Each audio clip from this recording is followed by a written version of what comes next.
कारगिल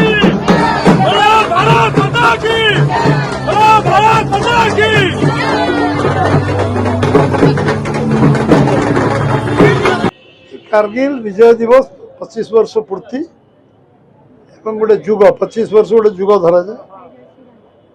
स्वर्गत आमर भारत रत्न प्रधानमंत्री अटल बिहारी वाजपेयी नेतृत्व देशर अखंडता और एकता एभली एक युद्ध लड़ई होता पाकिस्तान जितेबाला वाजपेयी काम चला सरकार प्रधान दायित्व तुलाऊे पाकिस्तान भाई देश दुर्बल अच्छी ये देशर प्रधानमंत्री एत दृढ़ थे समस्त भर राष्ट्रीय चेतना जागृत कले राष्ट्रीयतार वातावरण आरंभ कले जातीयता वातावरण आरंभ कले देशभक्तिर वातावरण आरंभ कले एवं सारा देश एकाकार अटल बिहारी वाजपेयी नेतृत्व युद्ध लड़िला से युद्ध आम विजय लाभ कले से कारगिल विजय दिवस पालन हो गोटे बड़ कथा कले से जो मैंने देश मातृका शहीद हे बलिदान देवे से राष्ट्रीय स्तर राष्ट्रीय सम्मान दिज्व राज्य स्तर दिज्व जिले में दिज्व एवं अंचल पर्यंत सम्मानित कर परंपरा आरंभ है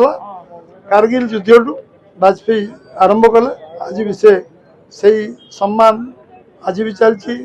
मर शरीर को शहीद मान अणा गाँ पहुँचा काली 140 कोटी लोकों मन भितर विशेषकर युवक मान मन भितर जो प्रेरणा जागृत करे जे 25 वर्ष तले आम वीर सैनिक माने केवल लड़िके कारगिल युद्ध जिते कारगिल जाई प्रधानमंत्री जो वार्ता देले से निश्चित युव मानस जो माने आज भारत लोक संख्यार 72 भाग निश्चय प्रेरणा जोगेब जो माने युद्ध समय जन्म हो नथिले युद्ध समय देखि नथिले जानि नथिले उत्साह उद्दीपना प्रेरणा जोगेब एवं यशस्वी प्रधानमंत्री को मैं धन्यवाद ये कार्य रोचे जो कारगिल विजय दिवस देखो कथार अच्छी जो जाति तार इतिहास को भूल जाए से जाति इतिहास हो जाए 25 वर्ष तले जिते कारगिल युद्ध संगठित होता से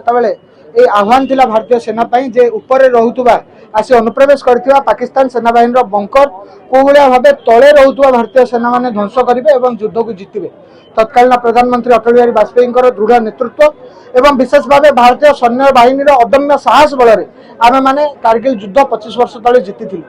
आज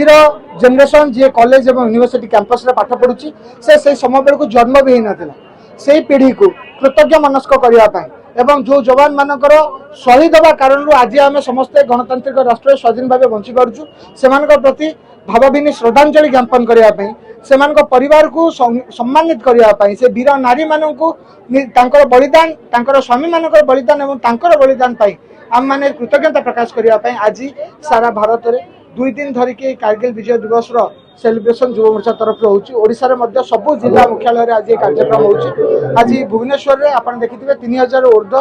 युवक युवती जो माने कॉलेज कैंपस में विशेष भाव पाठ पढ़ुं यूनिवर्सिटी पाठ पढ़ुं आज ये तिरंगा रैली माध्यम सामिल होकर इतिहास को मन पकड़े और विशेष भाव जवान मान बलिदान को कृतज्ञता को प्रत्येक दिन जो सैक्रिफाइस अच्छी आज से माने श्रद्धांजलि ज्ञापन कर सम्मान प्रदर्शन कर।